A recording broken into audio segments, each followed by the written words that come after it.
નમસ્કાર મિત્રો, આજે આપણે ઈશાવાસ્ય ઉપનિષદના 3 શ્લોકો શીખીશું. ईशावास्यम् इदं सर्वं यत् किञ्च जगत्यां जगत् तेन तत्तेन भुञ्जीथा मा घृतं कस्यास्वित् धनम्. અનુવાદ જોઈએ તો આ જગતમાં જે કંઈ ચર અચર છે તે બધું ઈશ્વરથી વ્યાપ્ત છે. તેનો ત્યાગપૂર્વક ઉપભોગ કરવો જોઈએ, પણ કોઈના ધનની લાલસા ન રાખવી જોઈએ.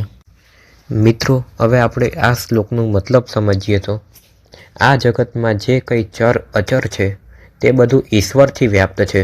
એનો મતલબ છે કે આ જગતના નિર્માતા, આ જગતમાં જેને બધું નિર્માણ કર્યું છે, પૃથ્વીનું સર્જન કર્યું છે, આપણી સાથે જે જે ઘટના થઈ રહી છે એ બધી ઈશ્વરની કૃપા છે. એટલે કે એ બધું મેનેજમેન્ટ જીવનનું ઈશ્વરે કર્યું છે. તેનો ત્યાગપૂર્વક ઉપભોગ કરવો જોઈએ. એટલે કે આપણને જે ફેસિલિટી મળ્યો છે તેનો આપણે ત્યાગીને ઉપયોગ કરવો જોઈએ. ઉદાહરણ તરીકે ફોનના ગુલામ ના થવું જોઈએ, પણ તેનો ફોનને ત્યાગીને એટલે ગુલામ થયા વગર તેનો ઉપયોગ કરવો જોઈએ. ત્યારે આજના સમયમાં મોટાભાગના ઝઘડા ધનના કારણે થાય છે. તો બીજાના ધન પર આપણી નજર ના હોવી જોઈએ. વર્તમાનમાં આપણી પાસે જેટલું છે તેમાં આપણે સંતોષ રાખવો જોઈએ અને તેમાં જ સુખનો આનંદ કરવો જોઈએ. આ ઈશાવાસ્યનો શ્લોક ખૂબ જ સરસ મતલબ સમજાવે છે. મિત્રો, હવે આપણે બીજો શ્લોક જોઈશું. યતુ સર્વાણી ભૂતાની આત્મની એવ અનુપશ્યતિ સર્વભૂતેષુ ચ આત્માનમ તત ન વિજગુપ્તસે. ફરીથી એકવાર. યતુ સર્વાણી ભૂતાની આત્મની એવ અનુપશ્યતિ સર્વભૂતેષુ ચ આત્માનમ તતમ ન વિજગુપ્તસે. આ શ્લોકનું અનુવાદ જોઈએ તો જે મનુષ્ય સર્વ પ્રાણીઓને પોતાના આત્મામાં જોવે છે અને સર્વ પ્રાણીઓમાં પોતાનો આત્મા જોવે છે તે ક્યારેય કોઈની ઘૃણા કરતો નથી. ફરીથી એકવાર જોઈએ. જે મનુષ્ય સર્વ પ્રાણીઓને પોતાના આત્મામાં જુએ છે અને સર્વ પ્રાણીઓમાં પોતાનો આત્મા જુએ છે તે ક્યારેય કોઈની ઘૃણા કરતો નથી. મિત્રો, આ શ્લોક અને આના પછીનો શ્લોક બેવના મતલબમાં એક સરખો થોડોક જ તફાવત છે. એટલે આના પછીનો શ્લોક પણ આપણે જોઈ લઈએ અને બેવના મતલબ હું તમને સાથે સમજાવીશ. આના પછીનો શ્લોક છે યસ્મિન સર્વાણી ભૂતાની આત્મા એવ અભૂત વિજાનતમ તત્ર ક મોહમ ક શોકમ એકત્વમ અનુપશ્યત. ફરીથી એકવાર જોઈશું.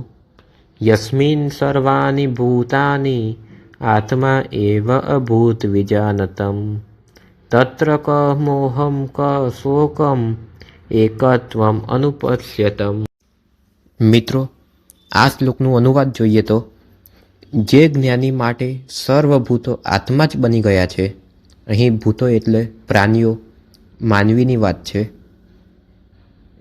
કે જે જ્ઞાની માટે સર્વભૂતો આત્મા જ બની ગયા છે તે એકત્વ જોનારા પુરુષને પછી સો મોહ કે સો શોક હોઈ શકે.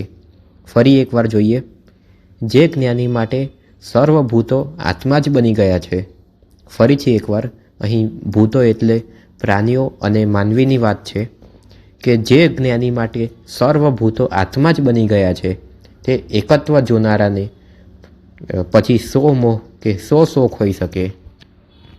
મિત્રો, હવે આપણે 6થા અને 7મા શ્લોકનું અનુવાદ જોઈએ તો એમાં બહુ બધી સમાન વાતો કરવામાં આવી છે. પહેલી જ વાત છે સમાનતાની, કે દરેક જીવમાં પોતાને જોવાની વાત છે. આ શ્લોકમાં ભેદભાવનો કાયમી ઉકેલ આપી દીધો છે. જ્યારે બધે હું જ છું તો નફરત કોને કરવાની?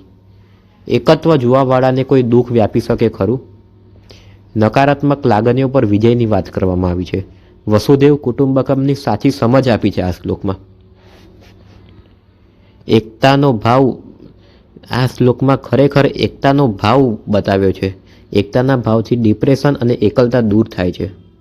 હું અને જગત અલગ નથી. અહિંસા અને અસ્તિત્વનો બોધ આપવામાં આવ્યો છે.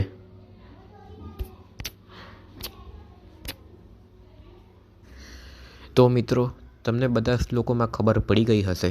વિડીયો જોવા માટે તમારો ખૂબ ખૂબ આભાર.